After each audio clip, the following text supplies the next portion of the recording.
question's been asked, what is the difference between perception and awareness? And it could be said that a possible consensus has been arrived at that perception is purely sensory. But as for awareness, the jury is still out, might be said. But let's dive a little deeper, see what arises for us. Rabindra was a young man who lived in a small village. And in that village there lived a saint by the name of Baba Ghosh. Baba Ghosh lived in a very humble abode at the edge of town. And every day Rabindra would go to this hut and sit at the feet of Baba Ghosh. He would take in the dissertations. He would chant. He would listen to the advice that Baba Ghosh gave to those who gathered. But then one day, Rabindra came to Baba Ghosh and said, "I've been offered a job in another town, so I'll be leaving." So Baba Ghosh gave him his blessings and sent him on his way. But after some while, word came back to Baba Ghosh that Rabindra had fallen into bad ways. He'd gotten in with a group of young people who had become thieves. Now Baba Ghosh had thought to himself, well, this was very unusual because Rabindra was a very fine young man. But then Rabindra came back to his hometown to visit his family, and of course immediately went to visit Baba Ghosh. And Baba Ghosh asked him, "Well, how is it in your new place?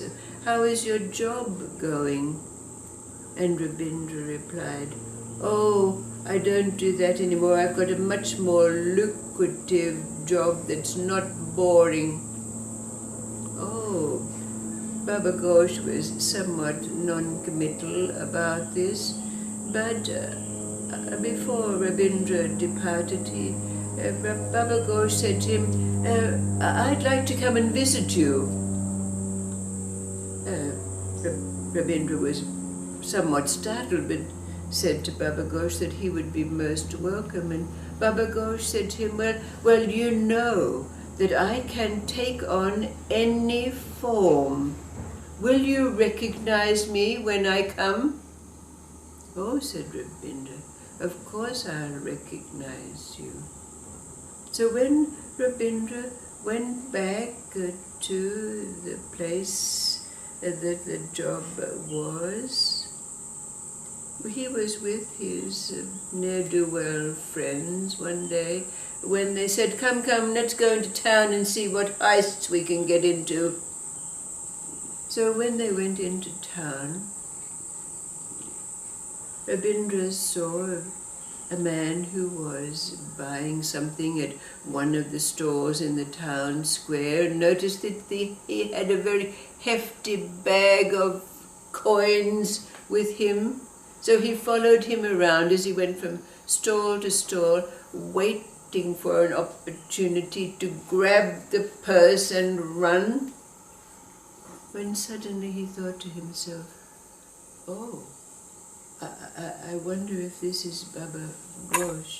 He always told us that we should not steal. He would be so ashamed." So when Rabindra went back to his friends said, "Well, where's the dosh?" And Rabindra said, oh, just as I was about to do the heist, a policeman came round the corner, so I couldn't do it." And then a few days later, they were out together when suddenly an old man who was carrying a bag of oranges to take to the market tripped and all his oranges went all over the road. And of course the young robbers were about to go and gather the oranges for themselves when Rabinda thought, maybe this is Baba Ghosh, and he always told us that we should help people in need. So instead of stealing the oranges, he helped the old man pick them up and helped him to carry them into town. Now, after a while, there was a great change that took place in Rabinda, because this occurred on every occasion when the opportunity was there to make a stealing.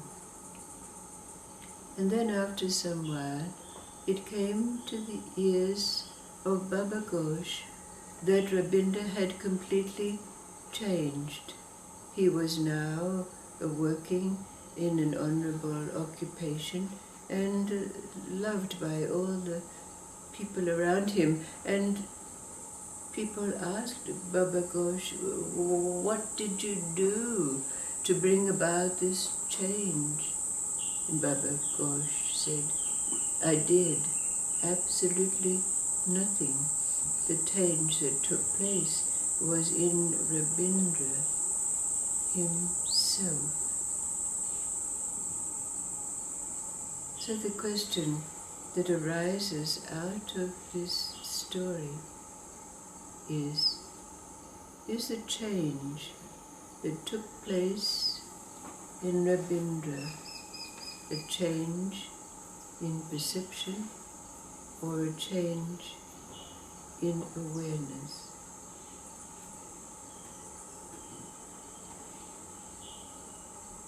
What say you, Ram?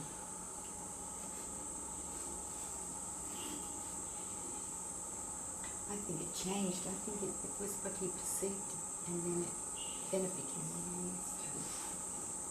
And that wrought a change.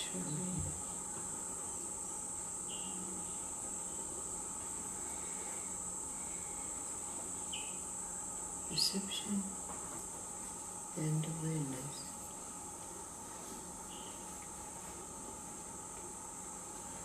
It's like by doing the practice of those things, thinking that he was being potentially watched, the awareness that he got from that was what he then wanted.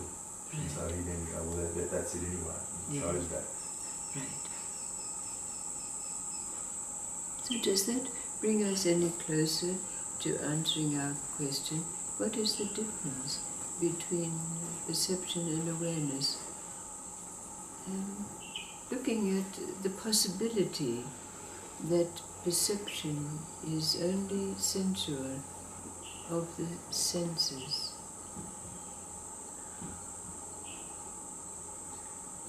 Well, it's interesting in that story that he got into bad company, and that changed his thinking, and it changed his vision, and it changed how he was seeing things, which is a form of perception and awareness anyway. And then his master said to him that I can appear in any form, and so that got him thinking, and that changed. He was able to remember the awareness that his master had given him, and that awareness changed him and changed the perception that he had. So, no, perception isn't necessarily sensual.